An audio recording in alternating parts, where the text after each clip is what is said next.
Shalom loy boy na boy, Hashem lo yishmari.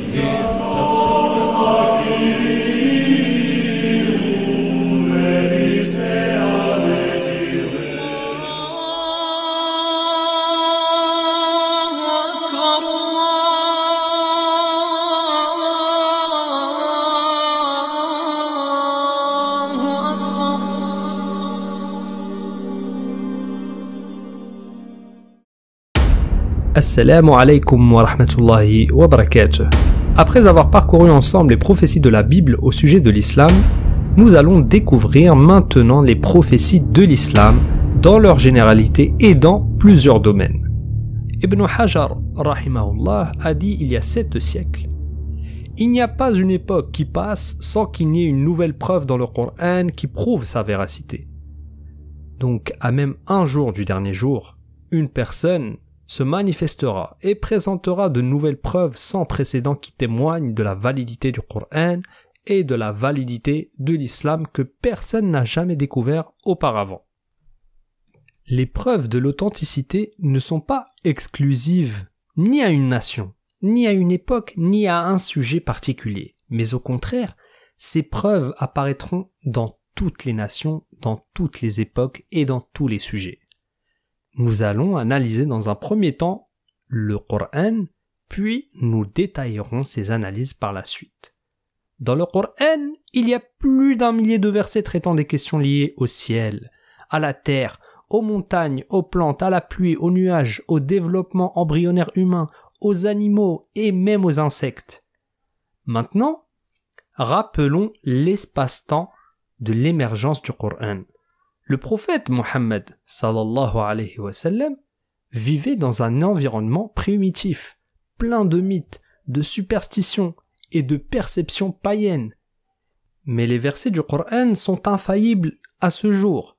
Aucune contradiction, erreur scientifique, historique ou géographique n'a été retrouvée dans le Coran.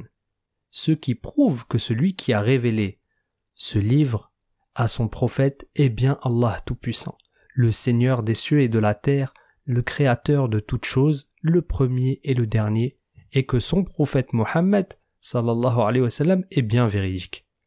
Si le Coran était une création humaine, comme le croient les non-musulmans, il serait évidemment inspiré et rédigé selon la nature environnante avec toutes les ignorances, charlatanismes, tours de passe-passe et mythologie courantes à ce temps-là. On est bien d'accord. Dans cet épisode, nous allons prouver que le Coran est révélé par Dieu Tout-Puissant, subhanahu wa ta'ala. Allah dit dans le Coran: ne médite-t-il donc pas sur le Coran? S'il provenait d'un autre qu'Allah, ils y trouveraient certes maintes contradictions. Méditez sur le Coran et vous trouverez beaucoup de divergences si ce n'était pas de Dieu. Si cela n'a pas été révélé de Dieu, vous retrouverez la culture de cette époque avec tous ces mythes. Le défi est aussi simple que cela. Quiconque lit le Coran et compare à nos découvertes scientifiques contemporaines déterminera si ce livre est envoyé de Dieu ou inventé par un homme qui a vécu à cette époque et qui l'a rédigé selon les connaissances de cette époque. Rappelons-nous aussi que cette époque, où il n'y avait pas un seul domaine qui n'était pas marqué par un mythe ou une superstition. Donc, on réitère, le défi est très simple. Allah dit dans le Coran, dit: je vous exhorte seulement à une chose, que pour Allah vous vous leviez par deux ou isolément, et qu'ensuite vous réfléchissiez. Ô toi qui es athée, ô toi qui n'es pas musulman, ô toi qui es sceptique, réfléchissez. Ce livre est-il envoyé de Dieu ou est-il inventé par un homme qui a vécu à cette époque? Tout livre qui a été écrit pendant l'époque du prophète Mohammed sallallahu alayhi wa sallam, ou avant ou même après, même des livres qui datent du 19e siècle, contiennent d'innombrables erreurs et bévues scientifiques flagrantes. Mais ceci est complètement normal. Maintenant, on va découvrir ensemble pourquoi est-ce que le Coran ne peut être révélé que par Allah, notre Créateur. Revenons à cette époque. À titre d'exemple, Aristote pensait que le cerveau était un radiateur. Oui, Aristote, Ils pensaient que le cerveau était une machine qui refroidit le sang, tandis que le cœur chauffe le sang. Ils ne connaissaient ni le système nerveux, ni le système sensoriel. Et ils n'en savaient rien. Au contraire, Aristote a imaginé que le nombre de dents de l'homme n'est pas le même que celui des dents de la femme. Ça, c'était la culture de l'époque. Maintenant, est-ce que vous pouvez imaginer si une telle information était mentionnée dans le noble Coran ou dans la Sunna authentique? Aussi, Aristote pensait que lorsque le ver grandit, il devient un serpent. Celui qui a dit cela était le plus grand scientifique de l'époque, Aristote. Et la culture aristotélicienne était la plus répandue au Moyen-Orient.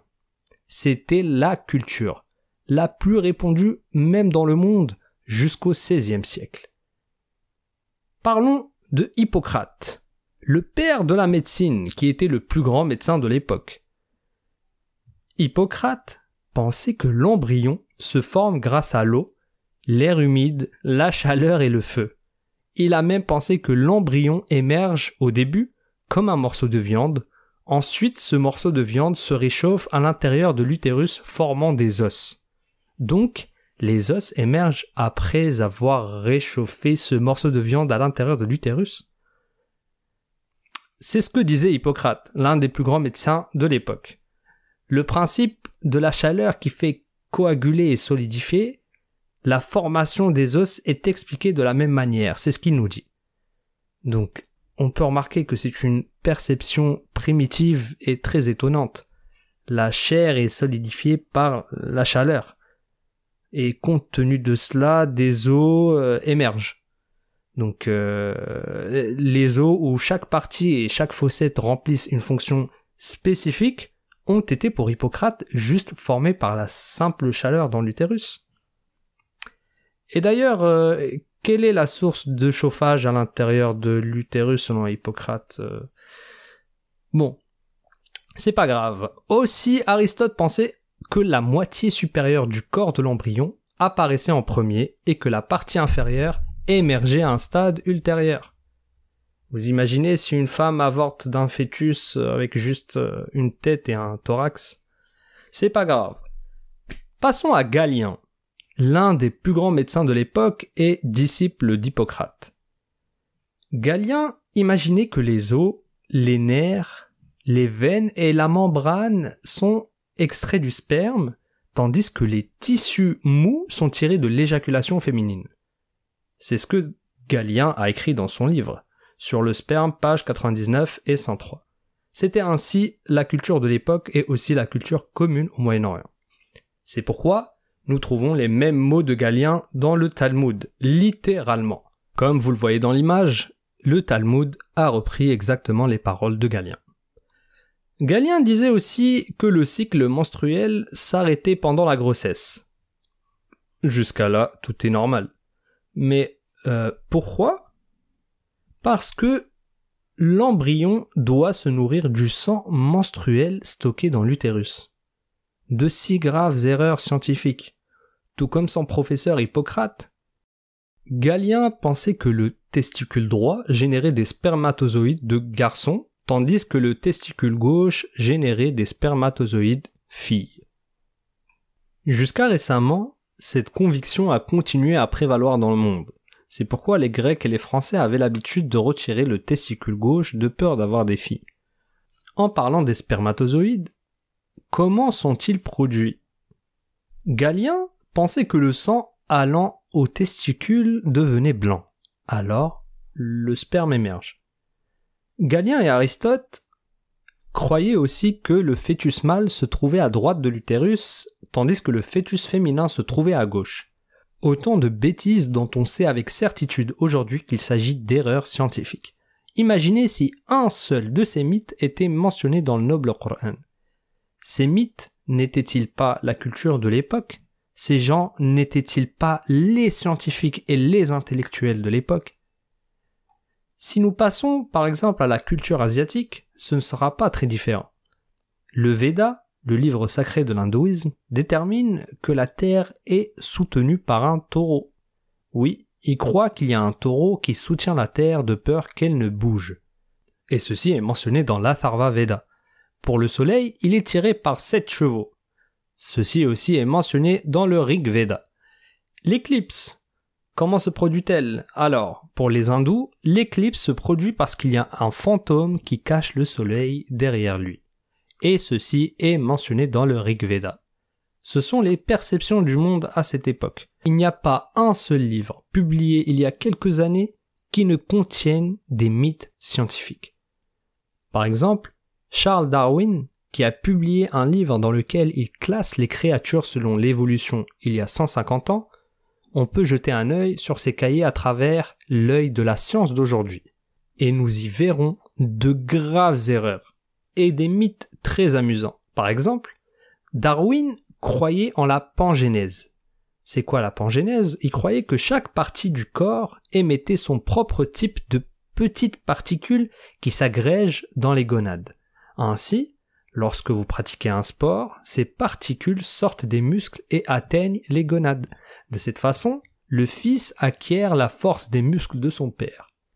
Darwin ne connaissait ni le génome ni l'ADN. Ces mythes ont été écrits il y a seulement 150 ans par Darwin. Alors, qu'en est-il d'un livre qui a été révélé 600 ans après Jésus-Christ seulement?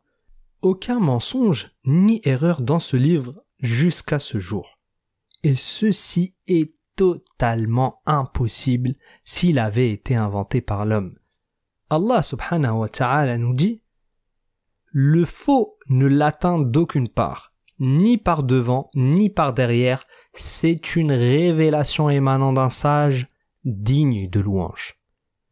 Le plus grand miracle scientifique du livre de Dieu, c'est qu'il ne véhiculait aucun des mythes courants à cette époque, et qui était même la norme scientifique.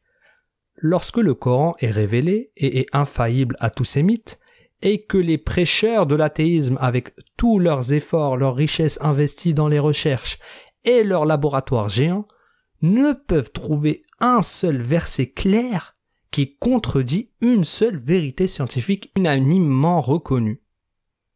C'est une preuve solide qui affirme la nature divine de ce livre. Avoir un livre saint, infaillible, nous incite à faire un pas de plus et à nous demander: est-ce qu'il existe de miracles scientifiques dans le Coran? Est-ce que le Coran contient des découvertes scientifiques contemporaines? Si ce livre est infaillible et contient plus d'1 millier de versets qui traitent de questions scientifiques, on s'attend bien évidemment à ce que ces faits soient mentionnés dans le Coran. Mais avant cela, il faut qu'on comprenne la nature du texte coranique. C'est que le Coran ne choque pas directement le lecteur avec des connaissances scientifiques qui contredisent ce en quoi le lecteur croit, de peur que cela ne le conduise à accuser le Coran de mensonge, car celui qui accuse le Coran de mentir n'est pas musulman. Par conséquent, ces connaissances scientifiques sont mentionnées dans les versets comme des références que les gens peuvent utiliser et comprendre dès lors qu'ils aient fait des découvertes. Également, ces références ne sont pas destinées à des explications. Le Coran n'a pas été envoyé comme un magazine scientifique où nous expliquer et nous détailler des faits scientifiques. Le Coran n'a jamais été descendu pour changer la perception scientifique des gens, mais plutôt de changer la perception des gens vis-à-vis de l'adoration, en méditant sur les signes de Dieu dans sa création, en se soumettant à Dieu et en réfléchissant. Le Coran est un livre d'orientation pour adapter les connaissances et les comportements de l'humanité. Le Coran répond plutôt aux questions de comment obtenir le salut, comment élever son état spirituel et comment faire des bonnes actions et s'éloigner des péchés. Ça, c'est le but du Coran. Et lorsque Allah dans le Coran nous donne la voie de la guidance, il nous parle de la création des cieux, de la terre, des nuages, des montagnes, de la pluie, des plantes, des embryons et autres. Et c'est là où l'on retrouve les références scientifiques du Coran. Elles sont en accord avec ce que la science nous démontre. Méditer sur ces signes scientifiques mentionnés dans le Coran est une bonne chose, car ça augmente la certitude et guide vers l'islam. Cependant, et attention, l'observation et le suivi de ces signes se font avec certaines précautions. Il faut que l'affaire scientifique dont on parle soit à un haut degré de validité et de vérification, et cela doit aussi être mentionné dans le Coran dans un verset clair et direct. Et là, il y aura des gens bien sûr qui diront « Vous allez faire quoi si dans l'avenir, cette découverte scientifique est fausse ?» Il n'y aura pas lieu à cette objection si nous appliquons les précautions qu'on a citées précédemment. On lit les miracles scientifiques du Coran dans le but de les prendre en considération pour la méditation. Par exemple, les interprètes du Coran, lorsqu'ils ont cité des versets de la Bible pour confirmer la véracité de l'islam, ils ne les ont pas cités comme preuves, mais plutôt comme des éléments à prendre en considération et qui donnent à méditer. Le prophète sallallahu alayhi wa sallam dit, dans le hadith authentique, qu'il ne faut pas croire ni mécroire en ce que disent les gens du livre.